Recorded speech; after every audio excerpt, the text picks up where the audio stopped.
Previously on Alan Wake, Alice has been kidnapped. Alan, please help me. Alice? You'll do exactly what I say if you ever want to see your wife again. I can't tell anyone except my agent Barry. Damn it, Barry, they'll kill her. You're my best friend, and I'm worried that you're not right in the head. The ransom is a manuscript I supposedly wrote that's coming true before my eyes. It happened just the way it was on that page. So dark. I have found only a few scattered pages. I want the entire manuscript. The deadline is in 2 days. I found Mr. Wake's pages. Good girl. How the hell did she get her hands on the manuscript anyway? I don't know. She's resourceful. I told you were too hard on her. Listen, I found out all sorts of interesting stuff while I was digging around. Yeah. Mr. Wake, it's Sheriff Breaker. We have an FBI agent here, Agent Nightingale. FBI? He's anxious to see you. You'd better come to the station. Okay, I'll be right over, Sheriff. Let's make this quick, huh? Help you folks? Name's Randolph. I'm the manager. We're looking for Rose. Works as a waitress down at the diner. Rose, sure. Nice girl. Who wants to know? I'm Alan Wake. The writer, huh? I heard on the radio you were visiting. Well, I'll show you her trailer. That Rose, she's a nice girl. Always pays her rent on time. As I was saying, Al, I found all sorts of weird stuff from the local newspaper's archives. This place is crazy.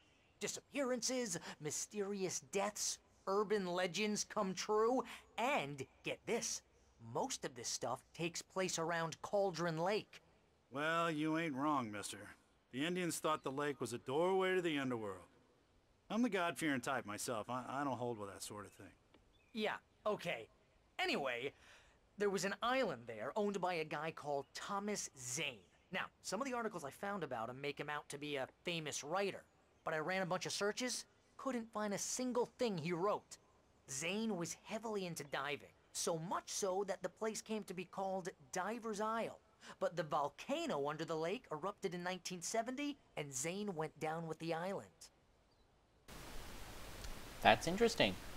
Alright, well on that note, thank you for sticking around everyone. I hope you enjoyed it, and when we return, we'll be following Randolph and visiting Rose. GG. Greetings and welcome back everyone to my Alan Wake playthrough. When we last left off, we were just following Randolph here to lead us to Rose's place, I believe. Think so anyway. She's got to be around here somewhere. You leading the way, pal? Looks like he's leading the way, but just very, very slow. Look at him go, man. A turtle could outrun you. Jeez, man. Do you have a prosthetic leg or some sort of disability? Like, then it'd be understandable. But if you are able-bodied, I really don't know what your problem is. Are you just doing this to taunt me? Are you? Yeah, he's probably doing it. Alright, I'm just gonna have a guess and say that it's this little room here. Yeah, how about that? It was there in the morning, as if it had fallen from the sky. But it would take a tornado to lift something like that. We're damn lucky it didn't crush any of the trailers. How has there not been, like, a police search around here? Unless there has, and I'm just missing it. I suppose that's where the borders came from. Well, Randolph, lead us to her. Is she in here? Does she live in that little caravan? That'd be interesting if she did. Is there a door around here? Yeah, there is, but it's not open. Randolph, where the hell are you taking me? I swear, now he's just yanking my chain. He doesn't even know where she lives. He's like, I'm just gonna keep walking around until he just decides to leave. No, she's behind here. Is that right? It gets better. A local girl, Barbara Jagger, drowned in Cauldron Lake just a week earlier. They were lovers. Sure, Jagger's a local spook story. The Scratching Hag comes for you in the dark. Childish stuff like that. Anyway, Al, I'm just getting to the best part. All of the articles about this stuff were written by Cynthia Weaver. I asked around, and she's that crazy bag lady you met. What, the lamp lady? She can be a little loopy, but she's not homeless or anything. Yeah, anyway, she knew both Jagger and Zane before they both died, and she had some kind of a breakdown. So where's this guy taking me, and why did he mess around with that dumpster there? He scared off the birds as well. Those poor birds. They didn't do anything wrong. They were just sort of sitting there. Alright, so I take it she's going to be in here. Okay, I'm just going to run right ahead. Hopefully you catch up. I think he has the keys.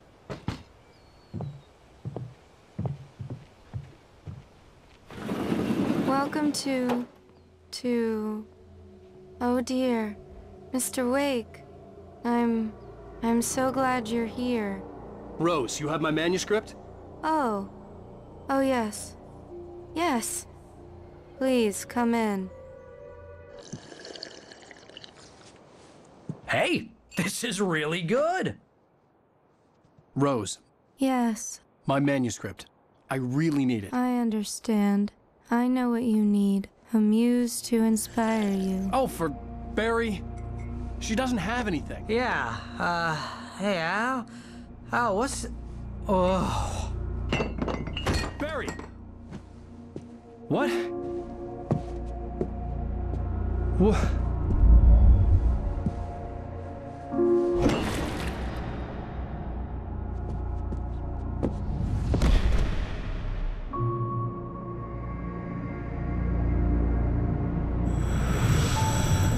It's coming for you, hiding in my barber's skin. I'm too weak to stop it. You must turn the lights on. I promised I'd come visit you and your lovely wife. You must finish what you started. I insist. You must turn the lights on. Turn the light on.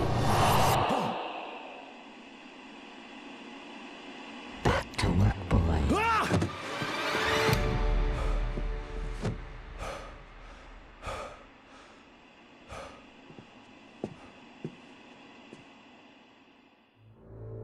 I felt nauseous, hungover.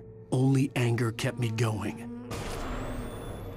I can't tell reality from dream anymore, but it seems I have an imaginary editor to help me. She's an old woman in a funeral dress. I call her Barbara Jagger. She's very strict. I'm writing faster and faster. My manuscript is being heavily revised. The edits are getting very aggressive, and each day there's less of me and more of her. I hate it, but I know she's right. She promises me I can save Alice this way. She knows more of this than I do. About the complex incantation I'm attempting. About this place. She's worked with another writer under similar circumstances, Thomas Zane. The genre of the story seems to be shifting. It's turning into a horror story. I'm getting close. I can feel it. That's not good. That just creeps me out. Speaking of being creeped out, what the hell is this? She's got like a little shrine dedicated to me. That is awesome. Man, you're so famous, dude. You're lucky. You should totally... Rose took a day from me. I had less than 12 hours left to meet the kidnapper. All I could do was get Barry into the car, work something out once I got on the road. Welcome to the Oh Dear Diner. What can I get you today? Coffee? I couldn't work up much hate for Rose. Something had used her to get to me and left its mark. First refill is free. Whatever. I'm gonna have to leave the trailer and leave you to your insanity. My gun and flashlight were gone. I'd have to find a way to get Barry into the car as quickly as possible. There was no time to waste. Mr. Randolph liked Rose. That little smile she had. How she was still sweet when life had tried so hard to make her bitter. It wasn't any of his business what she did in her trailer. But those strangers, the writer and his smart-ass sidekick, looked like trouble. And they'd been in there for hours, way past her normal bedtime. He reached for the phone and called the sheriff's station. Oh, does that mean the sheriff's gonna come after me? Oh, that's interesting. So where can I jump over that? Okay, there we go. Oh, come on, Alan Wake. You can jump higher than that. Whoa, radio. Hello? Is this thing on? Nope. Seems like it's broken.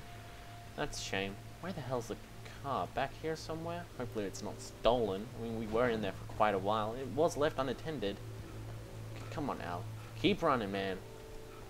Alright. Really? I can't jump. Damn it, I can't jump over anything in this game. Damn. Alan Wake, you're gonna need to learn how to jump by the end of this. Otherwise, it's gonna kill you. You probably will, actually. Oh. Randolph, what are you doing over there? Don't worry, I'll just slowly... Oh, you're gonna get it now. God knows what you've done to that poor girl. This is Agent Nightingale, FBI! Get him up, Hemingway! You're under arrest! You move a muscle, I'll unload right in your goddamn face! Stay right where you